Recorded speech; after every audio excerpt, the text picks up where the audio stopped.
বঙ্গোপসাগর থেকে প্রচুর পরিমাণ আর্দ্রতাজনিত জলীয় বাষ্প বাতাস দেশের উপর প্রবেশ করার কারণে এই মুহূর্তে বাংলার মানচিত্রের বেশ কিছু জায়গায় প্রচুর পরিমাণ মেঘের আনাগোনা শুরু করে দিয়েছে এবং মেঘ থেকে হালকা বৃষ্টিপাতের সম্ভাবনা রয়েছে বলে জানিয়েছেন আবহাওয়া অধিদপ্তর।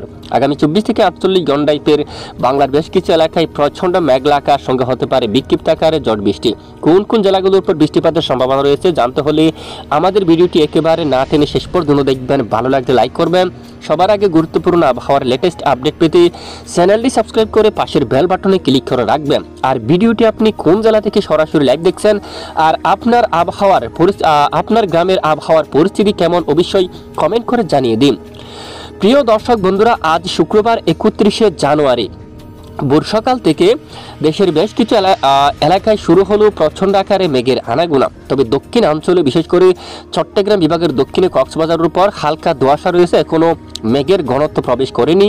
তবে রাজধানী ঢাকা বিভাগ থেকে শুরু করে খুলনা, বরিশাল এবং উত্তরে সিলেট বিভাগের বেশ কিছু অঞ্চলে প্রচণ্ড আকাশ মেঘলা, সঙ্গে কুমিল্লা এবং এর আশেপাশে কিছু কিছু এলাকায় হালকা বৃষ্টিপাত হতে কিন্তু দেখা গেছে।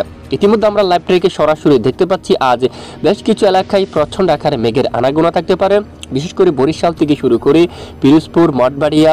দেখুন এখানে দু এক এলাকায় হালকা গুড়ি গুড়ি বৃষ্টিপাত কিন্তু শুরু হতে পারে।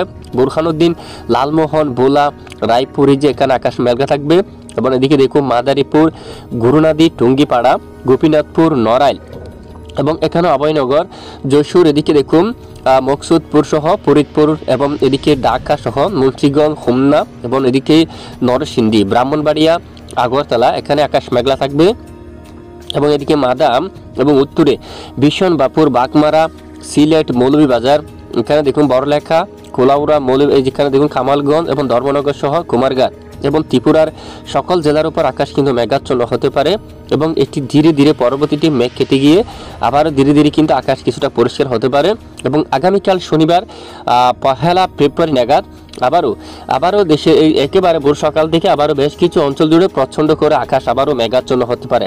তখন আবারও খুলনা থেকে শুরু করে সাতক্ষীরা, শিবনগর, যশোর, লোহাগাড়া, ফরিদপুর এবং এদিকে মাদারীপুর, বরিশাল, পিরোজপুর, এখানে মঠবাড়িয়া, কলাপাড়া, লালমোহন, মতিরহাট এবং এখানে কুমিল্লা সহ ঢাকা বিভাগের অধিকাংশ এলাকায় আবারও আকাশ প্রচণ্ড মেঘলা হতে পারে।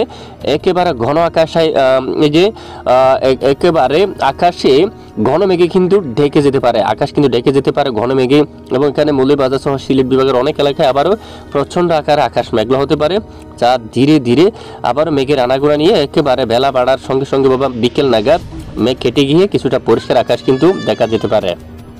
এছাড়া দিনের বেলায় কিছুটা ব্যবসা ঘুমোট গরমে কিন্তু বাড়তে পারে, আর্দ্রতাজনিত কিছুটা ব্যবসা গরম বাড়তে পারে আর সর্বোচ্চ তাপমাত্রায় গিয়ে দাঁড়াতে পারে। যদি আমরা একটু দেখি আজকে সর্বোচ্চ তাপমাত্রা কেমন থাকবে, দেখুন ঢাকায় সর্বোচ্চ 28 ডিগ্রি সেলসিয়াস পর্যন্ত সর্বোচ্চ তাপমাত্রা কিন্তু থাকবে, খুলনায় 29, বরিশালে 26 এরকম এবং একেবারে দক্ষিণের উপকূলীয় এখানে 27 ডিগ্রি এবং চট্টগ্রামে 26-27 ডিগ্রি এরকম তাপমাত্রা থাকবে। আর উত্তরাঞ্চল সিলেটে সর্বোচ্চ 24 ডিগ্রি তাপমাত্রা থাকবে, ময়মনসিংহ বিভাগে 27, দেখুন এছাড়া রংপুর বিভাগের এখানে প্রায় 24 এবং রাজশাহীর উপর 25 এবং এখানে 26, মালদার দিকে 26 থাকবে, খুলনায় 29। আর পশ্চিমবঙ্গের আবহাওয়া আমরা দেখতে পাচ্ছি আকাশ প্রায় পরিষ্কার রয়েছে।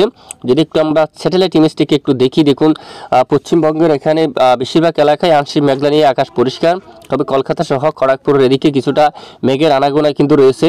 একেবারে উত্তর দিকে আকাশ পরিষ্কার রয়েছে, যেমনটাই দুর্গাপুর, বাঁকুড়া, পুরুলিয়া, একেবারে ধানবাদ, মিহিজাম, শিউরি, কাতুয়া, একেবারে দেখুন এখানে রাজশাহীর দিকে নালহাটি, তারপরে এখানে ধুলিয়ান, মালদার দিকে আকাশ কিন্তু পরিষ্কার থাকছে। বিশেষ করে বাংলাদেশের খুলনা, বরিশাল সহ কুমিল্লার আশেপাশে এলাকায় ত্রিপুরা এবং চট্টগ্রাম বিভাগের উত্তরে প্রচণ্ড মেঘের আনাগোনা থাকবে। ঢাকা সহ সিলেট এবং ময়মনসিংহ বেশ কিছু অঞ্চলে প্রচণ্ড আকারে মেঘের আনাগোনা থাকতে পারে আজ। তো ভিডিওটি এ পর্যন্ত। প্রতিদিন নিয়মিত আবহাওয়ার লেটেস্ট আপডেট পেতে আমাদের চ্যানেলটি অবশ্যই সাবস্ক্রাইব করে পাশের বেল বাটনে ক্লিক করে রাখবেন। ধন্যবাদ।